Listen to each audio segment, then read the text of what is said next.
સંસારમાં સ્ત્રીઓની ઈચ્છા હોય કે મારો ઘરવાળો હેન્ડસમ હોવો જોઈએ, પછી ભલે એ દિયાથ મેં બેન્ડ વળી જતો હોય પોણા હાથે, અમુક પોણા હાથ વાગ્યે સ્વામીજી રંગ બદલે.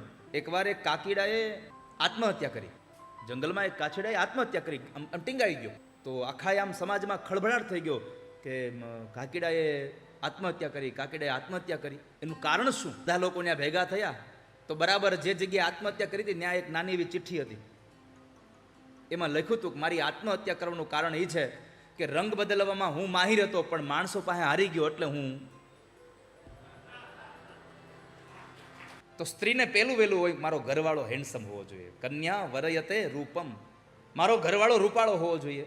બીજું, મારો ઘરવાળો પૈસાવાળો હોવો જોઈએ, સંપત્તિવાળો. તો દાદા ભીષ્મએ કહ્યું, ભગવાન સ્ત્રીની ઈચ્છા હોય કે એનો ઘરવાળો એકદમ દેખાવડો હોવો જોઈએ, તો એ તો તમે છો જ. બીજું, સંપત્તિવાળો હોવો જોઈએ, તો તમારા જેવી સંપત્તિ કોઈ પાસે નથી આ સંસારમાં. ત્રીજું, કન્યાની ઈચ્છા હોય કે મારો ઘરવાળો મારી કયું કરે એવો હોવો જોઈએ, મારો પતિ મારી આજ્ઞાનું પાલન કરે એવો હોવો જોઈએ, તો તમે એ કરનારા છો. ભગવાને કીધું